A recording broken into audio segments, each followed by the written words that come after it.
موسى وفرعون بالحق لقوم يؤمنون الله أكبر আল্লাহ এবার শুরু করছেন আল্লাহ পাক বলেন নাতলু আমি আল্লাহ বর্ণনা করতেছি আলাইকা তোমাদের কাছে মিন নাবাই বৃত্তান্ত মুসা নবীর বৃত্তান্ত বর্ণনা করতেছি ও ফেরাউনা এবং ফেরাউন নবীর বৃত্তান্ত এবং ফেরাউনের বৃত্তান্ত মুসা নবী এবং ফেরাউনের বৃত্তান্ত তোমাদের সামনে কাহিনী তোমাদের সামনে আমি আল্লাহ বলতেছি আল্লাহ পাক বলেন বিল হক এটা কিন্তু সত্য সহকারে আমি আল্লাহ তোমাকে শুনাইতেছি তার কারণ হলো বিশ্ব নবীর হাজার হাজার বছর পূর্বে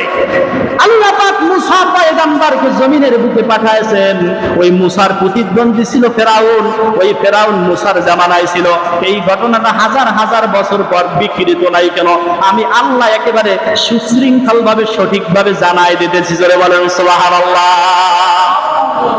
সত্যতা যাচাই কি করতেছে সত্যতা যাচাই সেটা কি আরবের মানুষগুলা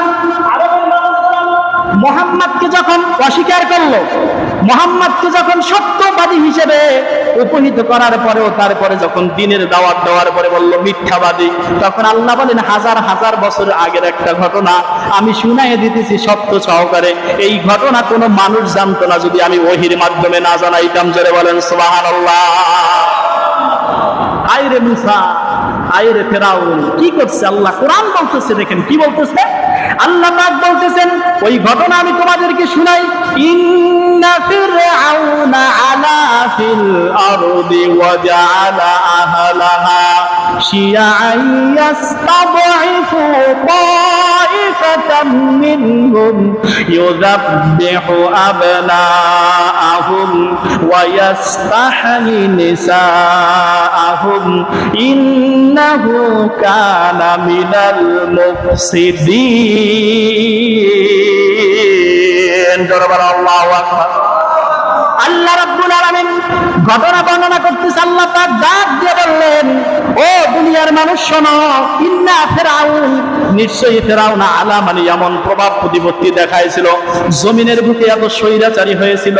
ফিল আরদে মানে ওই মিশরের জমিনের মধ্যে ওয়াজআলা আহলাহা শিয়াআন আর ওই মিশরের জাতির ভিতরে ওই মিশরের ভিতরে মানুষগুলোকে বিভিন্ন গোত্রে গোত্রে ভাগ করেছে জোরে বলেন নাউজুবিল্লাহ স্বৈরাচারী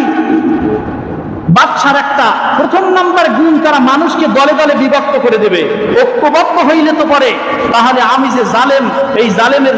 জুলুমগিরি আর করতে পারবো না আমার গদি টিকবে না ঐক্যবদ্ধ থাকলে পরে এজন্য বিভিন্ন গোত্রে গোত্রে ভাগ করে দিয়ে